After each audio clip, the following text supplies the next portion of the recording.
hide among his thoughts. He's trying to find the walls. If he needs that for his, keep going. Oh, that's funny. That is really good. It's okay. So I'll pick it up. Is that all right?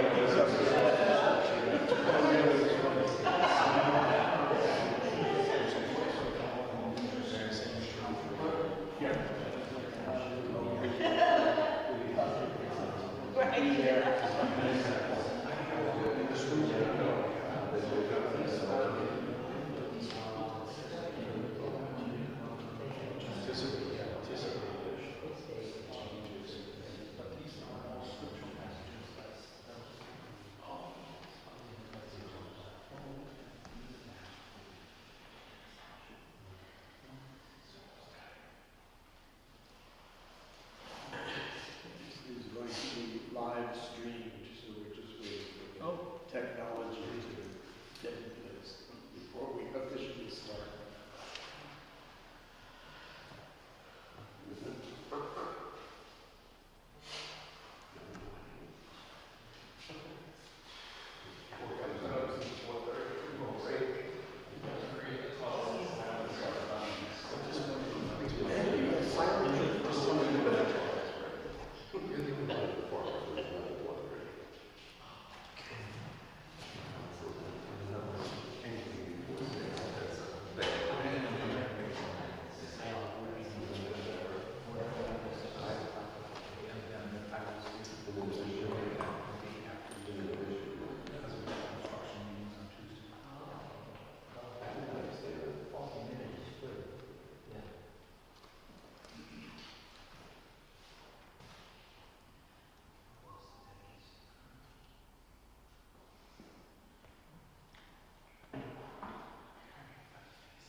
Good morning, everyone. Good morning. Good morning. Thank you to those who are present here in the chapel at Christian Brothers Academy in Syracuse, New York. And thanks to those who are watching us on their computer.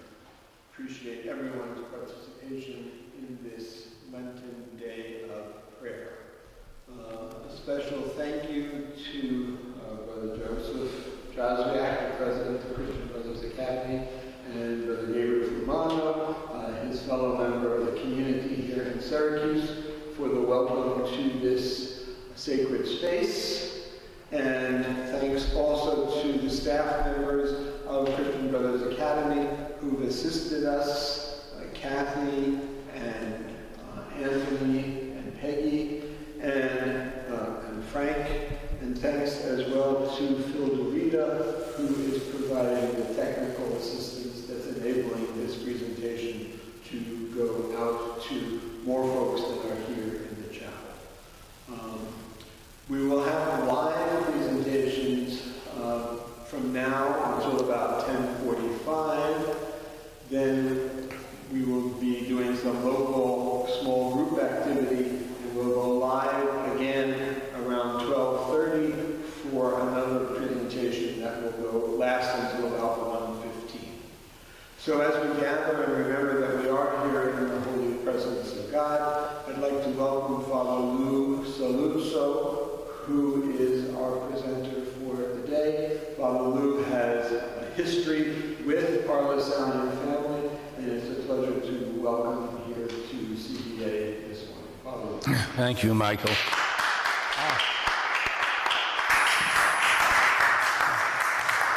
I don't know why you're clapping. I haven't done anything yet. So, this is going to be a very easy crowd. So, you know, in my own sense of gratitude, it's a Saturday morning. So when I was involved in teaching down in New York City at our school in Chelsea, Saturday mornings was sacrosanct with an excruciatingly long breakfast and just milking coffee all morning and watching Looney Tunes cartoons, which was a very cheap and available therapy before I got into therapy. So I know Saturday mornings are important, so I certainly appreciate the fact that you've given it up to spend time here. So thank you so much. This is what I propose, and you see this as a contract, a deal. I don't want to impose this on you, but I'm not good at lecturing. So I don't want to lecture. I don't want to render you all passive. And I know there are going to be some people in this group who are so-called extroverts. So in order to think, you need to speak. So if something comes up when I'm offering some points, feel free to interrupt me. This is not set in concrete, so I'd like to see it as you and I weaving the day. And if it kind of veers off into left field, that's okay. As long as we stay on the bus together, I think that's fine. So the introverts need more time, and I'm an introvert, so before I speak, I need to think. And that's why I think to have a period in the morning and in the afternoon after our give and take of reflection, whatever you want to call it, and I'd like to base it on some scripture and then a quote from one of our general superiors, Arupe, back in the 70s and 80s, and then let you go off and do what you need to do with it and come back and we can have a rousing conversation about this with no right or wrong answers, just in terms of informing, what we're hearing and how it sits with us, because it is Lenten. I guess this is billed as a Lenten day, as a reflective day. I think it's important to remember that. So I'm expecting something interactive, if that's possible, without any pressure on people. So okay. Yeah, I have a history with the Christian Brothers. I mentioned this litany of well-known names when I was in New York City, before I got roped into this Jesuit thing. I was involved in the consortium down there. It was called the consortium. A group of schools, graduate schools, and that was in terms of graduate theology. So Manhattan College was the institution giving out the documents, finally, but Union Theological, New York Theological, and the Anglican School on West 28th Street. I forget the name of it, actually. So there were schools around, and I spent more time out of the Catholic Jesuit ambit than I did in. And I continue to see that as a real grace for me, kind of broadening my own thinking and my own perspective. But the people, and I've mentioned this already here this morning to some people, the guys I worked with in those years, late 60s, early 70s, was Gabe Moran, and Donald Gray, and Luke Somm. And so kind of exhilarating, and really put me on a trajectory. So I am just really grateful to those men and to the Lasallian tradition. So I know there are representatives here in that history, so thank you very much. Although there's one little caveat. I have, it's in my, wherever I put that satchel, the couple of books that were given to me to just kind of inform me of the history. And in one of the books on page 12, I just caught, in the whole book, there's only one line about Jesuits.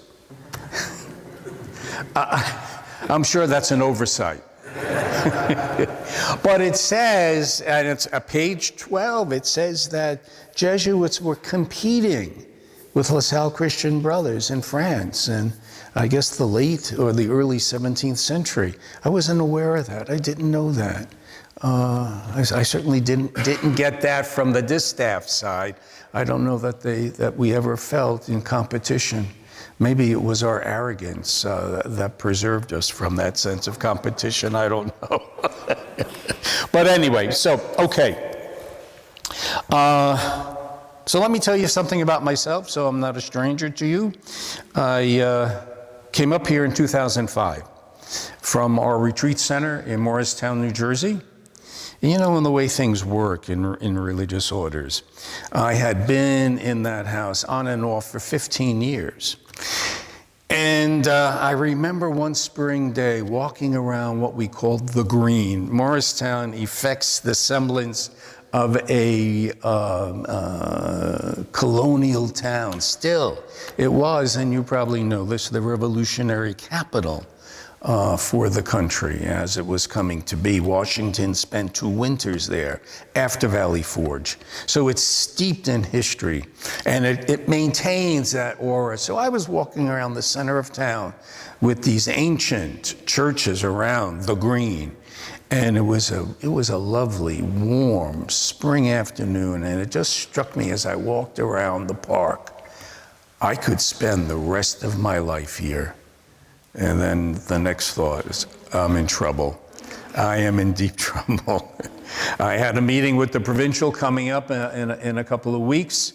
It's what we do according to our system once a year, called the manifestation of conscience. And so when we started the conversation, he asked, how long you been here, Lou?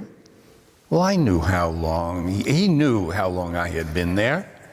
And he knew that I knew that he knew how long I had been in Morristown. So like this cat and mouse game. So he said finally, well, 15 years, you got to leave. So I just burst out laughing. I said, what do you mean I have to leave? And he said, well, you've just been here too long. How about Ghana? And I just looked at him and I said, Jeff, my age and health issues, no. And he took that very nicely. And he said, okay, I understand. How about the retreat house in Staten Island? Who wants to go to Staten Island? My family's from Manhattan, so the center of the world. So I said, you know, Jeff, going from one spirituality center to another in the metropolitan New York area doesn't make sense. So no. So he said, okay. He said, finally, I could use your help up in Syracuse, at Lemoyne. If you would go up there as director of campus ministry, that really would be helpful and give some input. And I said, well, you know, I've said no twice already. And I won't say no a third time, but I'm not saying yes. I want to go up there and see. And I did. I came up here, and I never thought I'd be back here because our novitiate is just a few blocks away from here, actually, on Demong Drive. And once I got out of the novitiate, I thought, out of the cookie jar, I'll never go back. And so, well, you know, you never say never. Because I've been up here now since 2005 and actually thriving. So although I'm not at Lemoyne any longer, I left in 2012. I had had enough of a Jesuit higher education bureaucracy and administration, so I needed to break out. So at the moment, I am living and working in Baldwinsville, which is a suburb of this city, and 2 parishes, St. Augustine's and St. Mary's, and doing what I can there, but it's very, very good work, actually. I'm kind of like focused in on pastoral stuff. But I also, and I know Joe from there, I also work at our Spiritual Renewal Center in spiritual direction and retreats and all of this. And then since last year, I jumped on to work at the hospitals, Krause and Upstate, which is really kind of exhilarating for me. So that kind of rounds out the picture, and it seems that the provincial is happy, you know, and I've said you're getting free PR from me anywhere I go. I mentioned Lemoyne, so I think he's going to leave me alone for at least the foreseeable future. But I have a reputation and a nickname in the order, so I think he's being very careful with me. They call me, my brothers call me Honorary, because I'm not afraid to say no when I need to say no. So, not that I'm trying to give you guys any advice with your provincial, but so anyway, okay. So that's me. And what I thought I'd do is spend some time with you, again, with the scriptures, some stories that I, at least for me, kind of plug into the dynamics and the grace of the Lenten season. And then this quote from Pedro Arrupe, was our general superior from 1965, from the close of Vatican II until he had his devastating stroke in 1981, and then removed from office by John Paul II in 83, and then he finally died in 1991. So, but just as an aside, his cause for canonization has begun, so that's kind of exciting. That'll be good to see that resolved, and he recognized, actually. So, okay. So we gather, connected with this school, connected with the LaSallian tradition. So my guess is that all of us, and those who are listening in the virtual world, we're all connected in some way with education, educators. And so to see that as one of the lenses to use today.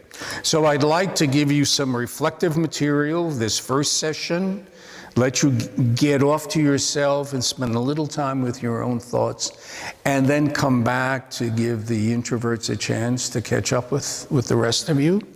And then do the same thing in the afternoon. But in the afternoon, I'd like to shift a little bit and take a look specifically at some issues of education for today, and see how that helps us in terms of seeing our commitment to the world in which we live. So is that okay? Is that okay? All right. So let me give you this thing from Pedro Arrupe. He writes this in the 70s. So now he's been General Superior for some time. And he starts out by saying, nothing is more practical than finding God. That is, than falling in love in a quite absolute way. Let me repeat that. Nothing is more practical than finding God.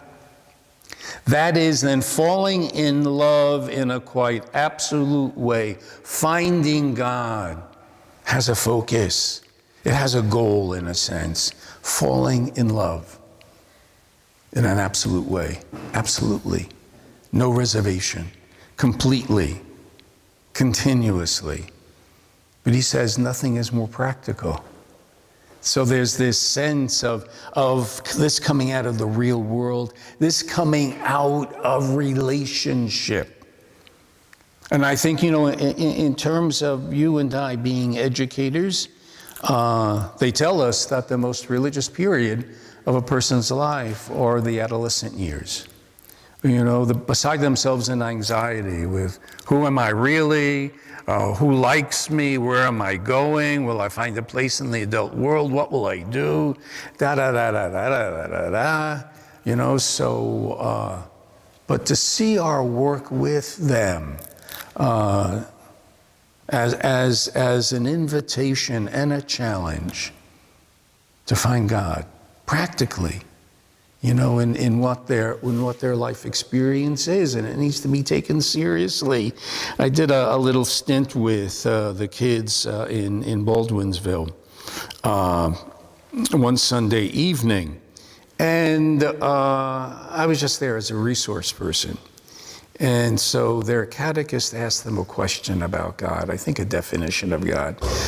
So this little peanut jumped up and he started mouthing off this definition that he must have heard from somebody and that he memorized, maybe because it was part of an assignment. And it was vacuous. I could see in his eyes, he had no idea what he was saying. It didn't, connect with his real life. What he was learning is what a lot of adults hand off to younger people, and that is the connection or the commitment with the idea of God. Not the living only God, not the reality of God, not that reality of source, but an idea of God. Being committed to a theological proposition. I don't know about you, but I'll tell you, I don't ever intend to go to the wall for a theoretical idea. I'm not going to go to the wall and put my life at risk for a theological theory. I may do it for a lived relationship, but I won't do it because I'm committed to an idea of God. I find that an absurdity. So anyway, Arupe starts off with this sense of practicality, that this is where, and I think what this tells me is that he's in touch with the truth of our tradition and that we are an incarnational people. That we know, we are convicted of the truth that the living only God is found in the real world. Not a world that maybe we cerebrally create, not the world of theory, but the lived, real world. It may be why I find it so exhilarating to be at the hospitals. Because I find, you go to the hospitals, as you know, from the beginning of life to the end of life, it's all there. And so is this reality of God. This source of all life is there. It's there within the interplay between patients and family and patients and healthcare workers and among healthcare workers themselves, the multiplicity of possibilities of finding the living only God in the hospital context. So Arupe challenges with that statement. Nothing is more practical than finding God. That is, than falling in love in a quite absolute way. Do you hear the language? Falling in love. Head over heels in love. You know, you see that in the Hebrew scriptures. This language that is used by the prophets and the poets to capture the experience of the relationship between God's first chosen people and the God of Israel. This is a love affair. And it goes awry because the human heart can't remain faithful. But the source of its hope and its future is unrelentingly faithful. So, again, practicality, and I think I want to suggest to you, this is what Lent has been about. Disabusing ourselves of the comfortable idolatries and kind of like shoving this reality of God into a box where I can control and contain. That's why I want to say, I'm not throwing stones at the tradition, but I have a difficulty with the tabernacle in our churches. Because, and you would know from your own studies and readings, the theological, the piety around it in the Middle Ages, about Christ who was the captive of the tabernacle.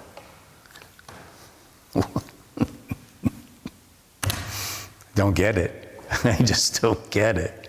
And I don't think God gets it, actually. So the living only God to be found in the interplay of our relationships with each other is to find the reality of the incarnational God. Was it Tom Keating who said, there's the abbot of Snowmass in Colorado, Benedictine establishment. And Tom Keating, and I worked with him back in the 90s, Tom Keating would say, if you're really looking for trouble, if you're looking for a rumble, join a monastery. I could say the same thing about religious life. If you're looking for trouble, join a religious order. If you're looking for trouble, marry a spouse. It's about the commitment and relationship to other human beings wherein we see the cohesion of the relationships to be the living only God. So I think Lent is this school of discipleship experientially, where we are challenged to give up our treasured, comforting idols, and whatever they may be, whatever our expectations are that kind of draw us back from the real world, and take the risk of falling in love hopelessly and helplessly with God, with the reality of God. Remember that romantic piece out of South Pacific? How did it go? Some enchanted evening across a dance floor? Eye to eye connection, falling helplessly and hopelessly in love, love at first sight. So let me suggest this to you to play on that a bit. That is an expression of God's relationship with you. God's first look at you, maybe in that gestational reality as you were coming to be. God falling head over heels in love with you, helplessly and hopelessly. Goes way beyond our own love for ourselves. So, a God, the living only God, who has loved us into existence in almost a compelling way. So, okay. So nothing more practical than finding God, that is, than falling in love in a quite absolute way. So the tradition teaches us, so the school of discipleship we call the season of Lent, learning it by challenging those idols. So, and how do we do that? The tradition tells us deeper prayer. I was going to say agreeing, that's the wrong word. Inviting this plunge into a deeper expression of that love, a deeper, richer relationship, trusting where it's going to go. And faith being a code word for that reality of trust. So deeper prayer, the challenge of disabusing ourselves of the idols, our comforting, secure idols, the source of security. So fasting from those idols, trying to live past them, trying to live without them. And then realizing that we're in the boat together. And so caring for those who need a helping response. So prayer, fasting, works of charity. That's what the tradition has suggested. That's in fact how we get over ourselves. And that's what Lent is about, isn't it? Finally getting over ourselves, so to speak. So, okay. So Orupe begins with nothing is more practical than finding God, that is, than falling in love in a quite absolute way. Let me stop for a moment. The introverts probably will want to mull this over for a few seconds. Any of you introverts just need, are you really exploding to get something out? So please, feel free.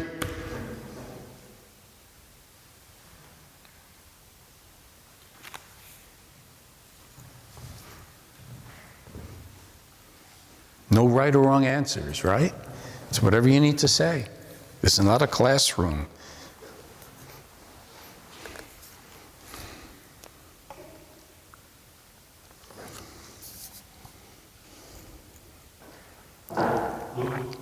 Joe?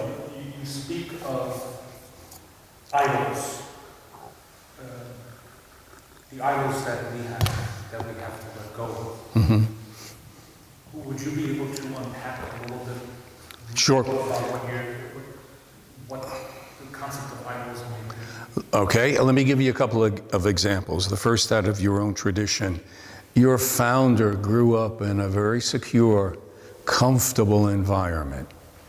He was not a member of the unwashed in that Renaissance, whatever, I don't know what to call it, the 17th century in France. He gave that up. as did Ignatius Loyola. You know, his own need to be in charge, his own arrogance as one of the literati in 16th century Spain, being able to give that up. So I think the idolatry is about me crafting a personal identity and selling it then as a bill of goods to you, rather than saying, and I think this is the challenge of Lent, and the mystics in the Middle Ages would challenge people with this: if you want to really get to know yourself, get to know God. If you really want to get to know God, get to know yourself. And so this interplay between you, creature, with the source, the creator. And so idolatry is about kind of clearing the deck, if you will, and challenging those perceptions of self-identity, trying to live past those, which is difficult because we've spent a lifetime putting this together. You know, science tells us now personal identity is very fluid.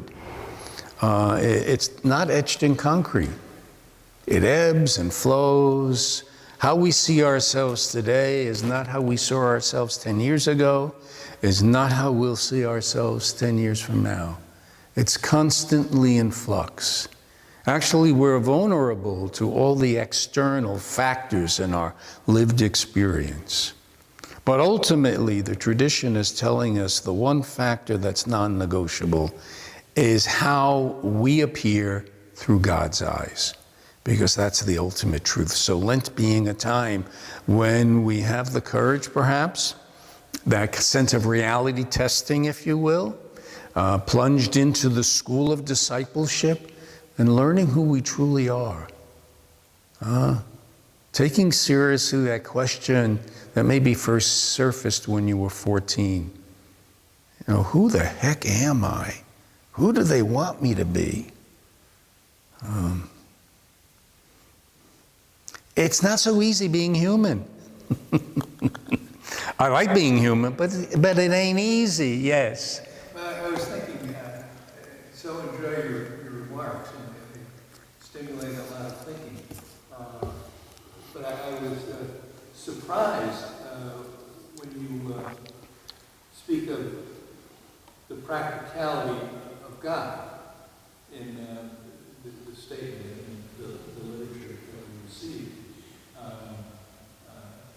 And then you speak so glowingly of almost poetically of falling in love, the absoluteness of love, and even referencing South Pacific, and how that is so impractical.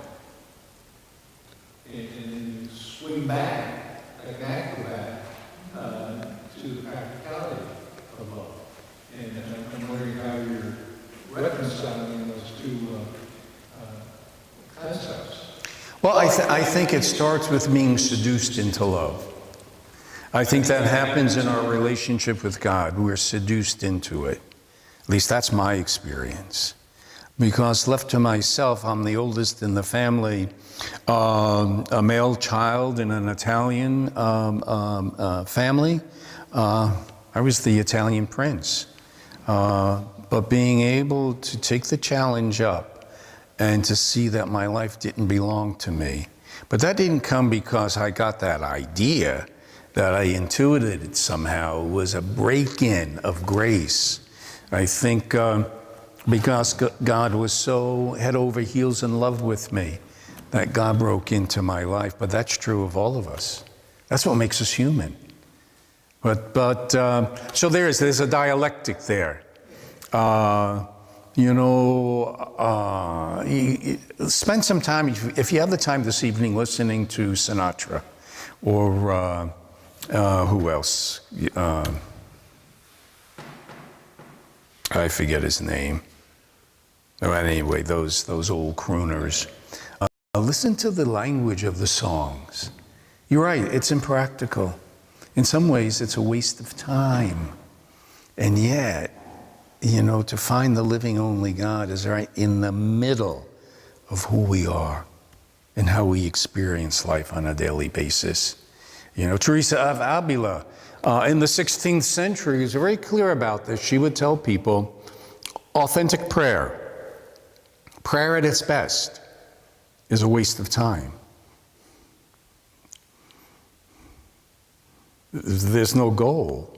Otherwise, it would be manipulative of the relationship. Yes, I think the East has a grasp of it. You know, their tradition about gazing with the icons, you know, gazing into the face of the subject of the icon and letting those eyes gaze back on you. Somehow in that is the revelation of God and the depth of God's love for the individual, for all of us. Because it's never about the individual. You're separate from the rest of us. So, I don't know, does that answer you? Well, it gives me something to think about. Okay. You're a hard sell, aren't you? You're giving me that reflection time,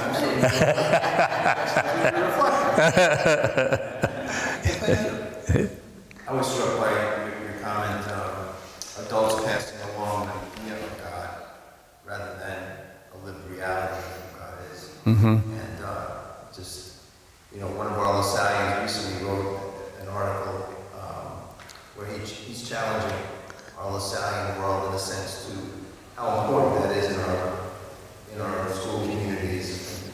Mm-hmm. For our colleagues, faculty, and staff, to be more in touch with that, our faith, and be willing to share that with our students. Oh, absolutely, absolutely. The way you said it, it's struck me. Mm-hmm. And in that searing, practical way that you stand with people who are in need, and you see with your own students how needy they are. You know, struggling to grasp onto what it will mean for them to be adults.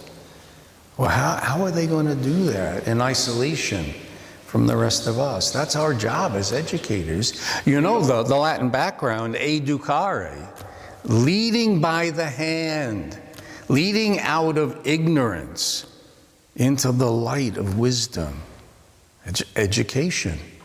When I was teaching at Paramus Catholic, and that was in the 60s, the early 70s, and there was this move of the open classroom, which I took hold of it to the chagrin of the administration, but I felt it was awfully important that the most important things that were going on in the school weren't in the classroom.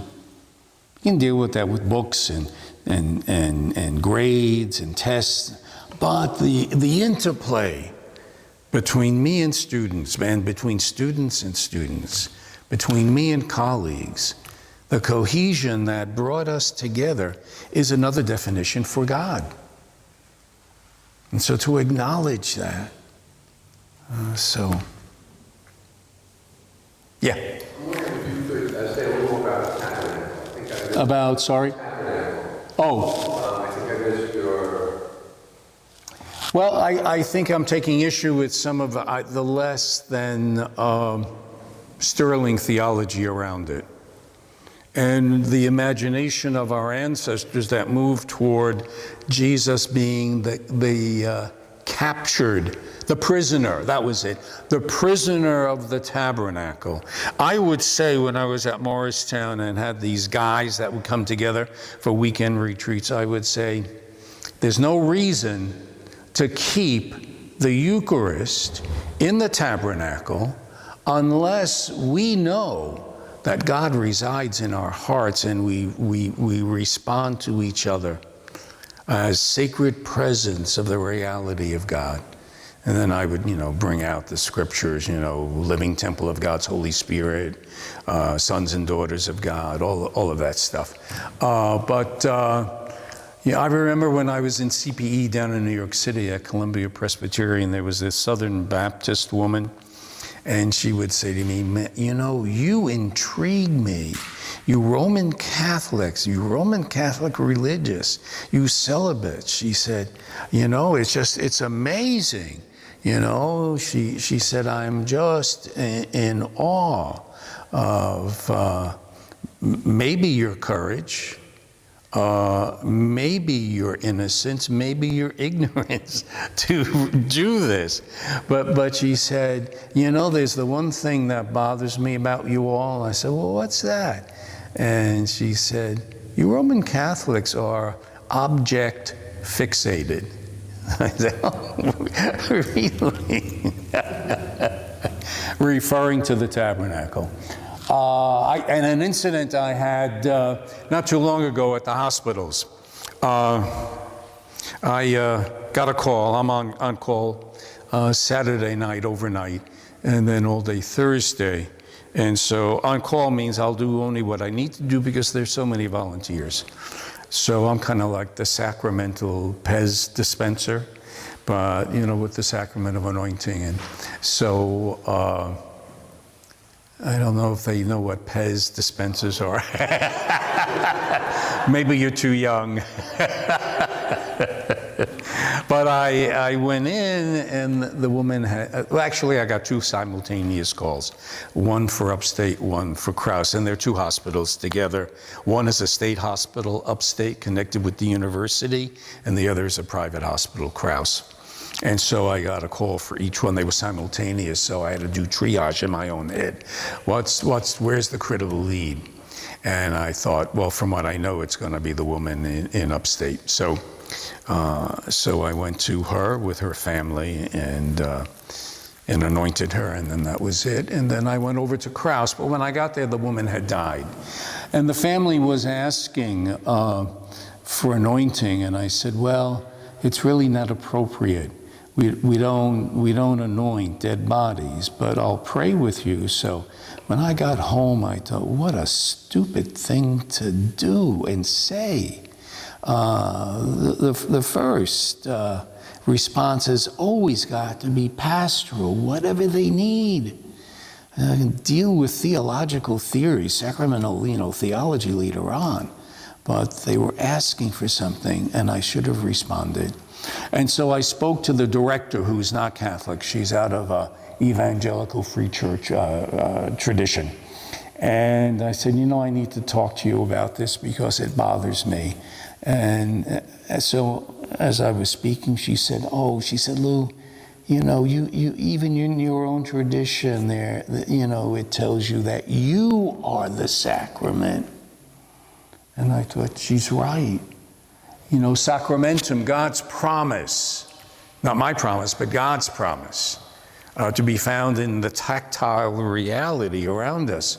So, to stand on that kind of like sterling arrogance, if you will, that, it's not appropriate to anoint a cadaver. So I learned my lesson because, 2 weeks ago, I got a call to go in to Crouse, to which I just shudder, to the NICU. And so I thought, all right, it's an infant dying. So I got in there, and this little peanut, she was about as long as this Bible, and just bone, skin and bone. She was 23, gestationally 23 weeks old when she was born on Sunday. This is now Tuesday, and with brain damage, so she was dying. And so the family wanted her baptized, and I said, sure, Her name was Eleanor Ruth, Ellie Ruth. And so I baptized her, and so I stayed a little bit, and then I went back home to try to get some sleep, because by that time it's like 11 o'clock at night. And then I no sooner got back into the rectory than the phone went off again. And it's the hospital, and the family's calling for me again. So I was on the phone with one of the nurses. I said, I got to tell you that having just baptized her, it really isn't appropriate that I would anoint her. But this is not a time to make points on sacramental theology. What's the family telling you? And she said to me, they need you back. I said, I'm on my way. Got back to her. I spent a lot of time with them. And it was wonderful. You know, the dad holding on to Ellie. I thought, you know, in anointing her, I would hold her, but he was not having none of it. He wasn't giving her up. He was hanging on to her for as long as he could. In the hospital, I'd said, you know, that it would be up to the family. They were waiting for me, but it would be up to the hospital to decide when to extubate her and to turn everything off. So I anointed her, and then I sat for a long time with them. It was just wonderful. It was heartbreaking, and it was poignant, and it was joyful. You know, their absolute conviction that, you know, Ellie Ruth was moving a pilgrimage into the heart of God, and talking about their other grandchildren and their other children. And it was a family celebration, which kept me there for a long time before I decided it was time to go and leave them with their daughter. So I, you know, learned my lesson. I think, at least for this time. Who knows? I never know what I'm going to do, you know, tomorrow. Joe? You mentioned reference to tabernacle. Yeah. And one of the things that I'm hearing from a lot of young people, teenagers, adolescents, young adults, that there is a desire on their part to experience and to participate in adoration of the Blessed Sacrament, where, you know, the monstrance is there with the Eucharist. And I mean, sometimes I have a question, what is it that goes on in the process of that? You know, is it daydreaming? Is it just, are they just thinking about their own life experiences? Is there some kind of connection that they're having in a relationship with God in that time? You know, our founder, St. Sal, had a very formulaic method of mental prayer. Mm-hmm. And my experience of adoration oftentimes goes into the formula for mental prayer. Mm-hmm. You know, adoration, Christian, thanksgiving, you know, those various areas. I can do that either with the Blessed Sacrament or without it. And so I'm wondering, what is this experience like for people in terms of their adoration of the Blessed Sacrament? Why is it? Is it just a quiet time for them? Is it a process time for them? Is it a relational time for them? Mm-hmm.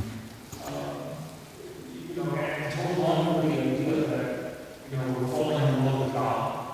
You know, one of my favorite quotations comes from the musical Lenten Day of Recollection. To love someone is to see the face of God. Right, right. And so sometimes I wonder, you know, how people experience that relational experience of God in their life. I don't know.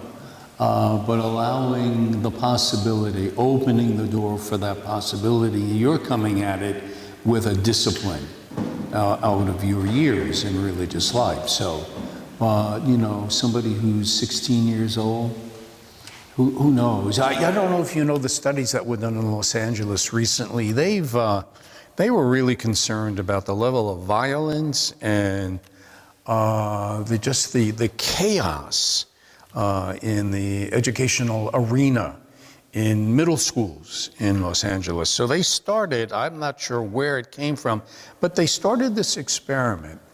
Before lunch, the school stopped. And where anybody was, they stayed in the classroom, and 15 minutes was added for nothing. They were just asked to be quiet and to relax, to use the time in whatever way they wanted to. And then at the end of the day, a 15-minute period before the final bell, just to stop, just to be still, to be at peace, to do whatever was necessary, not necessarily what we would call prayer, but just a kind of being copacetic, if you will, just a balanced peacefulness. What they've concluded in the continuing studies is that grades have increased and violence has decreased. So something's going on. Yeah. So thank you, Joe. It's 10 to 11, Michael. We should be breaking soon for a little quiet. Okay. Yeah. Yeah. When Brother rose the question about the idols, he phrased that as disabusing. And I've never heard that word before, so I was wondering if you could just speak a little bit. Yeah, being set free, disabused of those idols that take control. You take a look at yourself, you take a look at what you're committed to. I'll give you an example. So Ignatius Loyola. So the Jesuits are established, and some of the powers at the Vatican are not pleased, especially with Xavier, who has opened up, with Ignatius's permission, Santa Marta. So it was a house for prostitutes trying to be retrieved from the streets. And the wags in town were babbling about this, these young Jesuit religious and involved with these women of ill repute and what's going on at Santa Marta. And so at a particular soiree at the Vatican one evening, Ignatius was there with some of the cardinals, and they kind of ganged around him. And so they challenged him. One of them said to him, Father Ignatius, how much time would you need to reconcile yourself to the possibility that the Pope would suppress your new order? And without thinking, he said 15 minutes. And they looked shocked at that immediate answer. It was the time he took for what we call the examination of conscience at the end of the day, the examine, his prayer. That's all he would need. He was not wedded to the construct of the new religious order. We know historically he did not want to be the first general superior, because the other guy said, unless you take up the offer, we're bolting. We're leaving you in the lurch. So he became, against his will, the first general superior. But I think he's an example, at least for me, of not being caught up in those idols. That temptation to see what he built, to take credit for it. That's a hard thing, because it goes back into our hearts. That self-affirmation, the ability to pat ourselves on the back. Does that? So that word disabusing is equated with free. That's right. It's another way of saying free. Yeah, it's a 3-syllable word that I don't need to use. Freeing is a good word too. So if we stop now, Michael, how much time would we give to the next piece? We have 15, 20 minutes. Okay. Okay. Quiet time, and then we will reconvene back here. Okay. Maybe at 11:15. Okay. So 11:15, so go where you need to go. Stay here if you want. Go outside if you'd like. Do whatever you need to do to be in the quiet of your own spirit. Okay? We'll see you back in a little bit at 11:15, so that gives 20 minutes. Yeah. Okay. In terms of interior space where you might like to be by yourself, obviously in this room here, the